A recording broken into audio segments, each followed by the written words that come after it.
¿Alguna vez le ha temblado un poco la mano al sostener una taza o al intentar enhebrar una aguja? La primera idea que a muchos se les viene a la cabeza es Parkinson. Pero, ¿qué pasaría si le dijera que, en la mayoría de los casos, no se trata de Parkinson? Hoy vamos a desentrañar la principal diferencia entre un temblor común y la enfermedad de Parkinson. Y esta diferencia es tan sencilla y obvia que le sorprenderá no haberla notado antes. Para empezar, hagamos un breve repaso histórico. Todo comenzó en 1817, cuando el médico inglés James Parkinson describió una condición a la que denominó parálisis agitante. Él no solo observó un temblor en sus pacientes, sino un complejo de síntomas completo. Fue precisamente este complejo lo que se convirtió en la clave para comprender la enfermedad que, más tarde, llevaría su nombre. Así que, vamos a desglosar esto paso a paso. Antes de meternos en comparaciones, es fundamental entender ¿qué es exactamente el temblor? Dicho de forma sencilla, un temblor es cualquier movimiento involuntario y rítmico. Imagínate que un pequeño pero insistente baterista se ha instalado dentro de ti, marcando su propio ritmo en tu mano, pierna o incluso en la cabeza. Y este es el primer y más importante concepto que debemos asimilar. El temblor no es una enfermedad. Lo reitero, el temblor, por sí solo, no es un diagnóstico, sino un síntoma. Es como una luz de advertencia en el salpicadero de un coche. Puede encenderse por cientos de razones distintas, desde las más inofensivas hasta las más graves. Por ejemplo, ¿alguna vez has notado que te tiemblan un poco las manos después de 3 tazas de un espresso bien cargado? ¿O tras una noche sin dormir? ¿Quizás antes de un examen importante o una presentación en público? Eso es temblor. Se le conoce como temblor fisiológico y es completamente normal. Pero el mundo de los temblores es mucho más complejo. Sus causas pueden ir desde el cansancio y el estrés, pasando por los efectos secundarios de algunos medicamentos, hasta, como en los casos que nos interesan, condiciones neurológicas más serias. Hoy, nuestra tarea es aprender a distinguir estas luces de advertencia, unas de otras. Y así llegamos a nuestra pregunta clave. ¿Cómo distinguir un tipo de temblor de otro? Empecemos por el más conocido y, a menudo, el más inquietante. El temblor asociado a la enfermedad de Parkinson. Su característica principal y fundamental, y, por favor, presten mucha atención a esta expresión, es el temblor en reposo. ¿Qué significa esto? Imaginen una situación de lo más común. Ustedes están sentados tranquilamente en un sillón.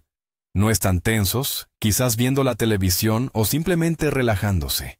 Su mano descansa, completamente relajada, sobre la rodilla o en el reposabrazos. Y de repente, sin razón aparente, sus dedos empiezan a realizar movimientos rítmicos. Lo más frecuente es que involucre al pulgar y al índice. Los neurólogos lo describen como el movimiento de contar monedas o rodar una píldora. Es como si estuvieran haciendo girar, entre esos 2 dedos, una pequeña e invisible canica. Y ahora, aquí viene el detalle más revelador. Mucha atención. En cuanto deciden hacer algo con esa mano, como tomar una taza, rascarse la nariz o extenderla para un apretón de manos, el temblor, como por arte de magia, disminuye o desaparece por completo. Y vuelve a aparecer en cuanto la mano recupera su estado de reposo. Es decir, el temblor se activa cuando los músculos están relajados y se calma cuando entran en acción.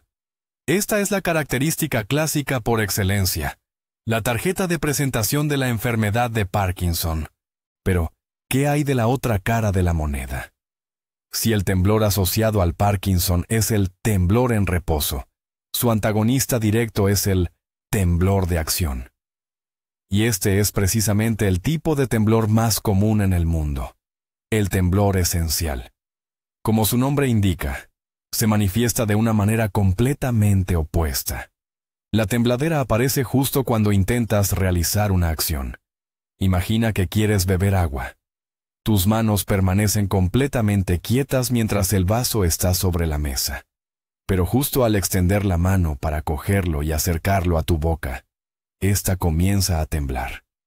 Lo mismo sucede si intentas enhebrar una aguja, firmar una postal o abrocharte un botón. Es decir, el temblor se desencadena con un movimiento dirigido o con propósito. Y tan pronto como completas la acción, relajas la mano y la apoyas en la rodilla. La tembladera disminuye considerablemente o desaparece por completo. Recuerda este contraste clave. En el Parkinson, la persona tiembla en reposo. En el temblor esencial, la persona tiembla en acción. Otra distinción crucial que debemos observar es la simetría. Imaginemos el cuerpo dividido por la mitad por una línea invisible. Pues bien, la enfermedad de Parkinson se comporta como un gran individualista. Casi siempre se inicia en un solo lado. Por ejemplo, podría comenzar con un temblor en la mano derecha, mientras la izquierda permanece completamente tranquila, o quizás solo la pierna izquierda empiece a mostrar temblor. Esta unilateralidad o asimetría es una característica muy reveladora en las primeras etapas de la enfermedad. Solo con el paso del tiempo, tras meses e incluso años, el proceso puede extenderse lentamente a la otra mitad del cuerpo. Pero incluso entonces, generalmente, el temblor en el lado de origen sigue siendo más intenso y pronunciado. Así que, si se observa un temblor que claramente predomina en una mitad del cuerpo, es un indicio muy significativo de parkinsonismo. El temblor esencial, por el contrario, es un gran amante de la simetría y la armonía. Generalmente, afecta a ambos lados del cuerpo de manera bastante equitativa. Si las manos tiemblan, lo más probable es que notes el temblor tanto en la derecha como en la izquierda. Claro, la simetría perfecta no existe en la naturaleza. Una mano podría presentar un temblor ligeramente más pronunciado, especialmente si eres diestro y tu mano derecha es más activa. Pero, en general, la afectación será bilateral. Esta condición no parece tener un lado preferido. Afecta a ambas extremidades al mismo tiempo. Por lo tanto, si el temblor aparece en ambas manos simultáneamente o con una diferencia de tiempo muy pequeña, esto es más indicativo de un temblor esencial y no de la enfermedad de Parkinson. ¿Y qué hay de la velocidad y la amplitud? Imaginemos que nuestras manos son péndulos. El temblor en la enfermedad de Parkinson es como el péndulo de un reloj antiguo y grande. Sus movimientos suelen ser bastante lentos, rítmicos y de gran amplitud, o sea, muy amplios. La frecuencia de estas oscilaciones es de aproximadamente 4 a 6 movimientos por segundo. Esto es muy perceptible incluso en las primeras etapas. La persona no solo siente el temblor, sino que es bien visible desde fuera. No es una vibración fina, sino un temblor muy claro, lento y rítmico, especialmente notorio en los dedos o la muñeca. El temblor esencial, por su parte, se asemeja al aleteo de un colibrí. Suele ser más rápido y fino, con una menor amplitud. Su frecuencia de oscilación es mayor, habitualmente de 6 a 12 movimientos por segundo. Al principio, puede que no se perciba como un temblor evidente, sino más bien como una vibración interna o un ligero temblor. Desde fuera, incluso puede pasar desapercibido. La persona se queja de dificultad para realizar acciones finas y precisas, pero no presenta ese balanceo o temblor amplio de las manos tan característico del Parkinson. Claro, con el tiempo, la amplitud del temblor esencial puede aumentar, pero su naturaleza inicial de un temblor rápido y fino a menudo se mantiene. Pero ahora, lo más interesante es que la enfermedad de Parkinson tiene unos compañeros inseparables que siempre van de la mano con ella. El temblor es solo uno de los síntomas, aunque es el más evidente. Sin embargo, casi siempre lo acompañan al menos otros 3 signos clave. El primero es la rigidez muscular. A la persona le resulta difícil iniciar cualquier movimiento y el cuerpo se siente como de madera. El segundo es la lentitud en los movimientos, o bradicinesia. Todas las acciones, como caminar, vestirse o comer, se realizan muy despacio, como a cámara lenta, Y el tercero es la inestabilidad, los problemas de equilibrio. La persona puede empezar a arrastrar los pies y le cuesta girarse o cambiar de dirección. Este cuarteto de síntomas es el que constituye el núcleo de la enfermedad de Parkinson. El temblor esencial es, por naturaleza, un trastorno solitario. En la inmensa mayoría de los casos, más allá del propio temblor, la persona no experimenta ninguna otra molestia. No hay rigidez muscular ni lentitud de movimientos. La persona puede caminar rápido, correr y levantarse de una silla con facilidad. Sus movimientos no están restringidos. La escritura puede ser irregular debido al temblor, pero no micrográfica. Tampoco hay problemas de equilibrio ni episodios de congelamiento en el lugar. Aquí radica su esencia, es decir, su naturaleza fundamental.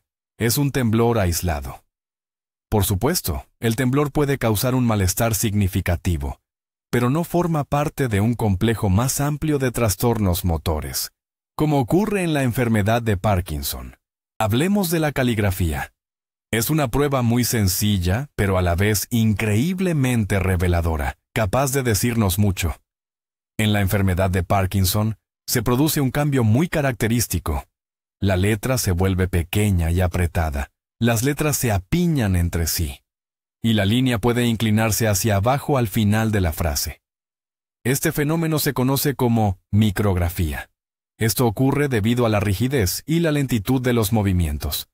A la persona le resulta físicamente difícil realizar trazos amplios y sueltos con el bolígrafo. Si se le pide que escriba la misma frase varias veces seguidas, cada línea sucesiva será más pequeña que la anterior. En el temblor esencial, la situación es completamente distinta. Aquí, el problema principal no es la rigidez, sino el temblor en sí, que dificulta el control. Por eso, la caligrafía, por el contrario, suele ser grande, con trazos amplios, irregular y temblorosa. Las letras pueden aparecer desproporcionadamente grandes y angulosas. Es como si la persona intentara dominar el temblor haciendo movimientos más amplios, pero a costa de perder la precisión. A diferencia de la micrografía en el Parkinson, el tamaño de las letras no disminuye. Al contrario, puede incluso aumentar. La escritura simplemente se vuelve desordenada, pero no pequeña ni comprimida. ¿Y qué hay de la voz? Este es otro signo sutil, pero crucial. En la enfermedad de Parkinson, debido a la rigidez y lentitud generales, los músculos responsables del habla también se ven afectados. La voz a menudo se vuelve débil, monótona, carente de entonación y matices emocionales.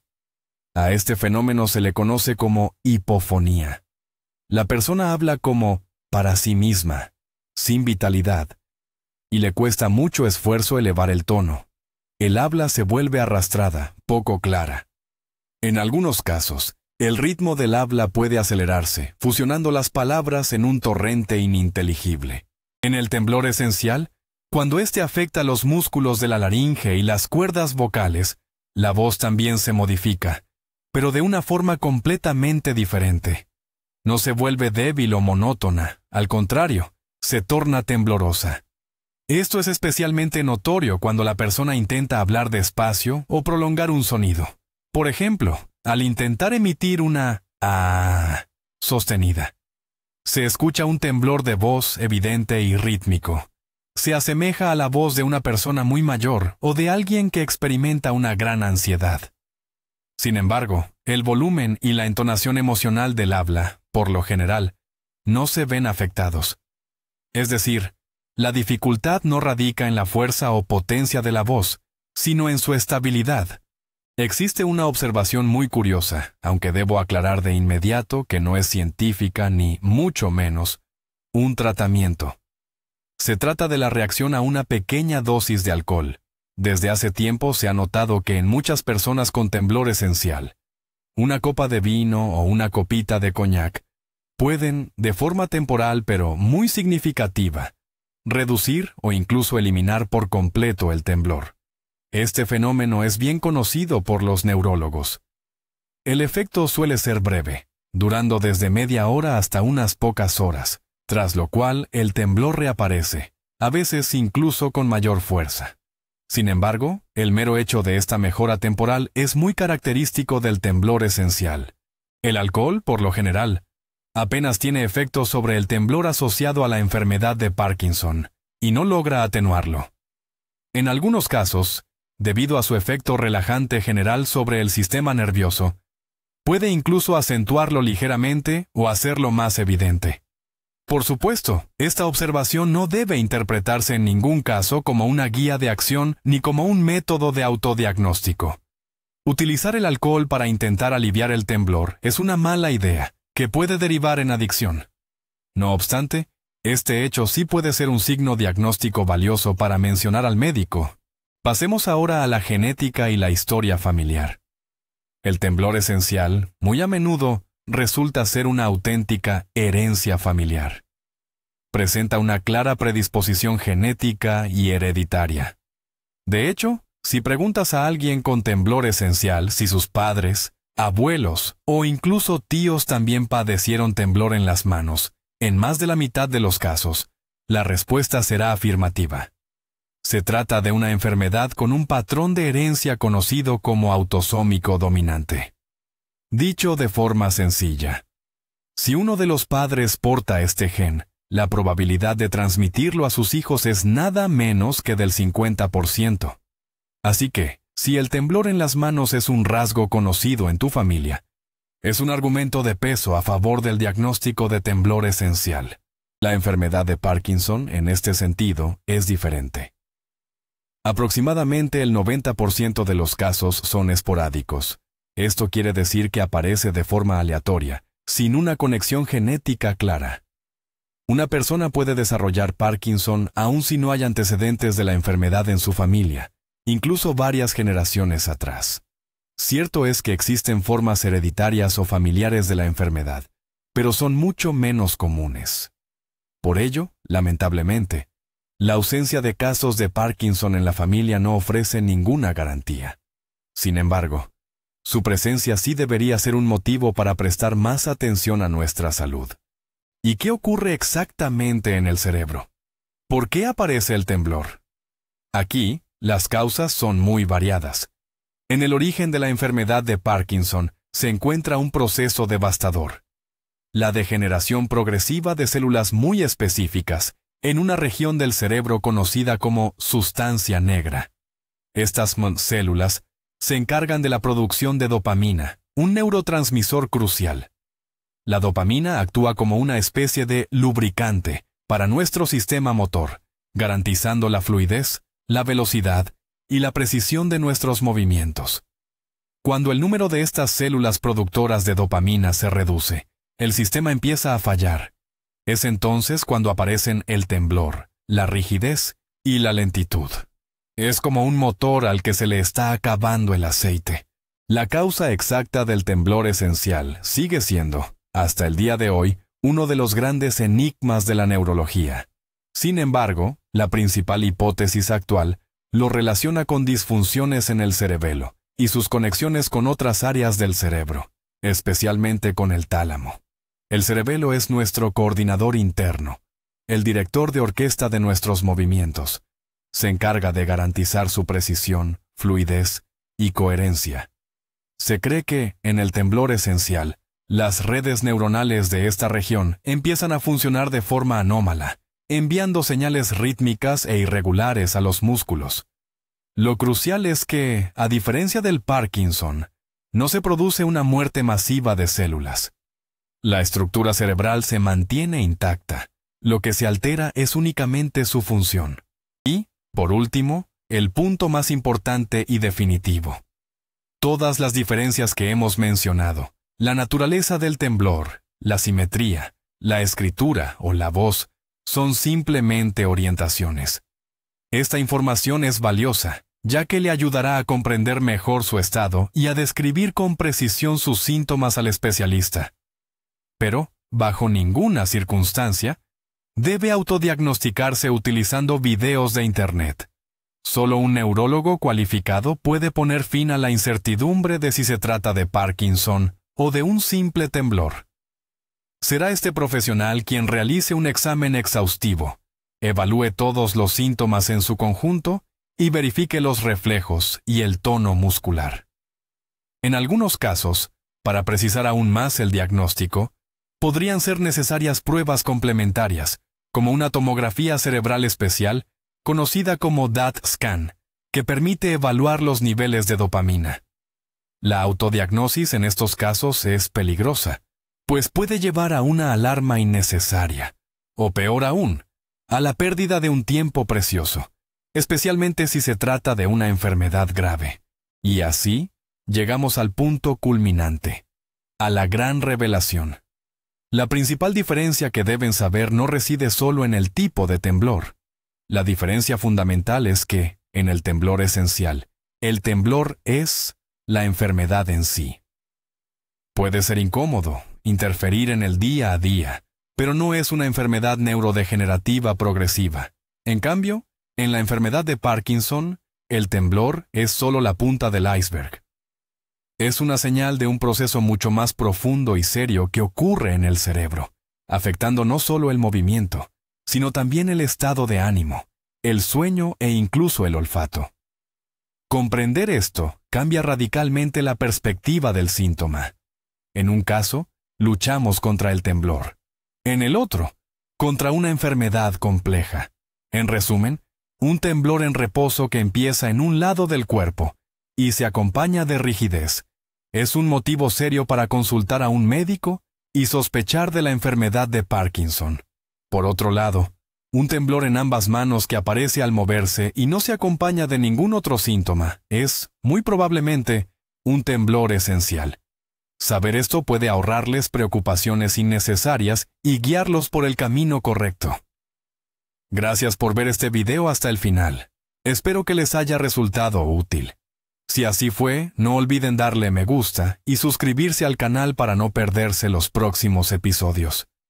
Y ahora, una pregunta para ustedes. ¿Ustedes o sus seres queridos han experimentado algún tipo de temblor? ¿Conocían estas diferencias de antemano? Compartan su experiencia en los comentarios. Hablemos de ello juntos.